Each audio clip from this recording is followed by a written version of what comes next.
Welcome to the Be a Better Boss podcast, the place where CEOs, business leaders, managers, and entrepreneurs can become a better boss.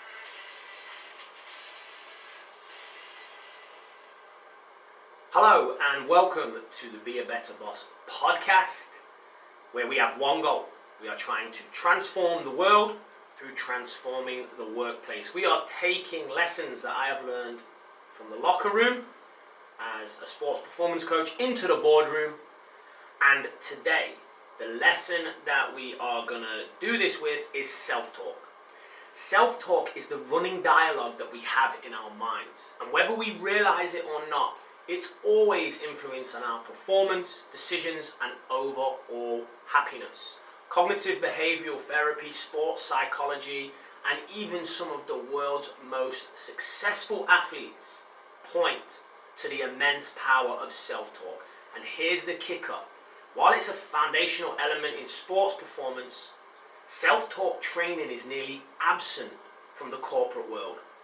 That's a problem, and today we're going to solve it. So why does self-talk matter? Self-talk, the internal monologue, shapes how we perceive ourselves and how we perceive the world. It can be positive and empowering, or it can be negative and limiting. In the corporate world, negative self-talk often sounds like this.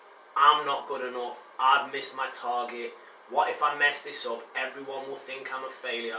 I'm way out my league. I can't go into this meeting. I'm too nervous. If this sounds familiar, don't worry. You're not alone. According to the Beck Institute for Cognitive Behavioral Therapy, these patterns of thought, known as cognitive distortions, are incredibly common. But here's the good news. Just like some of the greatest athletes in the world, employees and employers can put in training that can train your brain to change the narrative. Cognitive behavioral therapy teaches us that our thoughts, feelings, and behaviors are all interconnected. By identifying and reframing negative self-talk, we can create a new, more constructive thought process. This is called positive reframing, and it's a game changer. It's been an absolute game changer for athletes, especially junior athletes that I've worked with. And now I want it to be a game changer in the corporate world. Negative self-talk, I'll never get this project done in time. Positive reframe, this project is challenging, but if I break it into smaller chunks, smaller steps, and make it manageable, I can get satisfaction from knowing I've done all I can do to hit this deadline, is a great example. By writing down reframes in a self-talk journal, you can create a record of how you actively shift your mindset. Over time, this practice increases self-awareness, but also helps you recognize thought patterns that are not useful and potentially making you unhappy. Sometimes negative self-talk becomes so ingrained that reframing it is not enough. This is where a great technique that I've used in sports psychology comes in. Change the voice in your head. If your self-talk sounds harsh, critical, overly aggressive, imagine it's not coming from you. Change the voice to a cartoon character like Bart Simpson, SpongeBob SquarePants, Coco from the Disney classic, and suddenly it loses its power. Alternatively, shift the voice to someone you admire. Imagine a trusted mentor or coach giving you words of encouragement. This simple shift can break the cycle of negative thought patterns. It's done so on the world stage at golf with athletes that I've coached.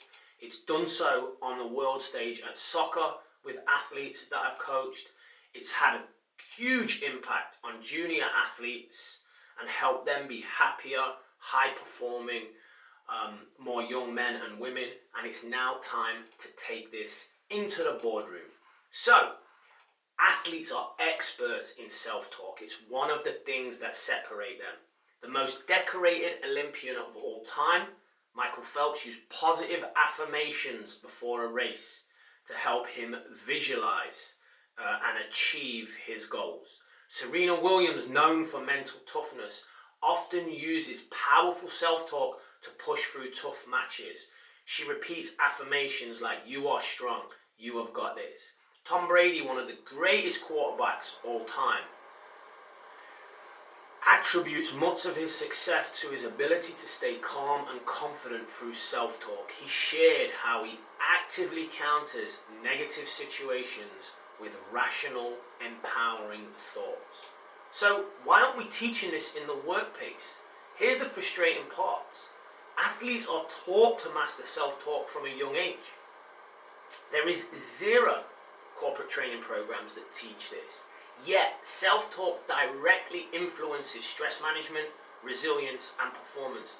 It's a critical component for a thriving workforce. So why aren't leaders and coaches in the workforce giving this tool and training this tool to employees so they can manage their internal dialogue, be happier, healthier, and high performing? The answer is, I don't really know. It's probably to do with those traditional corporate shackles that are on so many businesses. So if you are a different thinker, if you want to be a game changer, here's how you can bring self-talk into the workplace. Introduce self-talk journals. Encourage employees to jot down their negative thoughts and practice reframing them.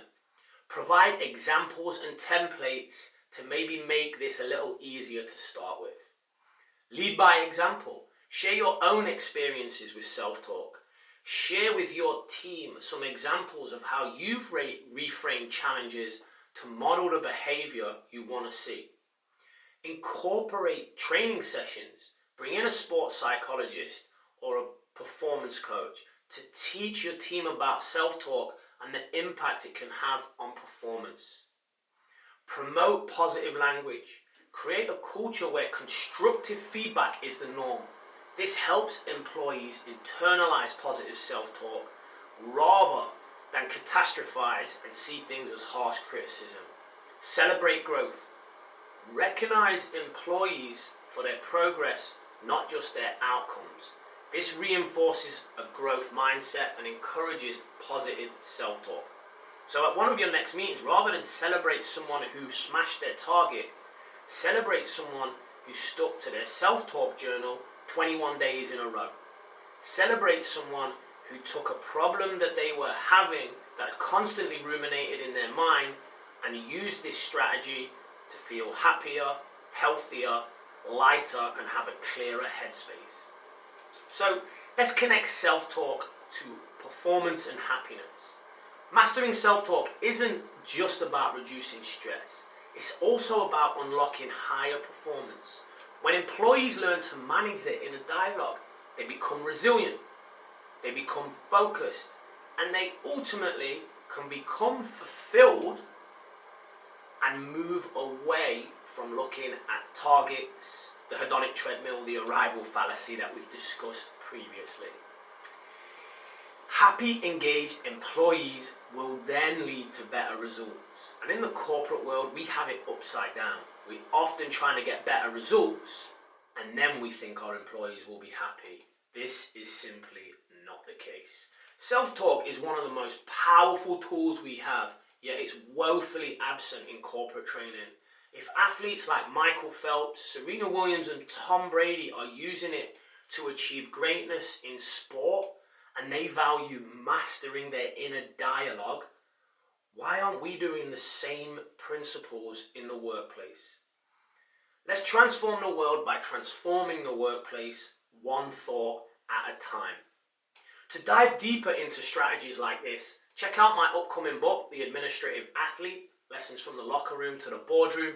You can download a free sample at ianhighfield.com. And also keep an eye out for my newsletter. I think when I release my newsletter, this is going to be one of the first topics that I write about because I have benefited from it. The athletes I coach have benefited from it. My current business consulting clients have benefited from it. And now I want you and your employees to do the same. Thanks for listening.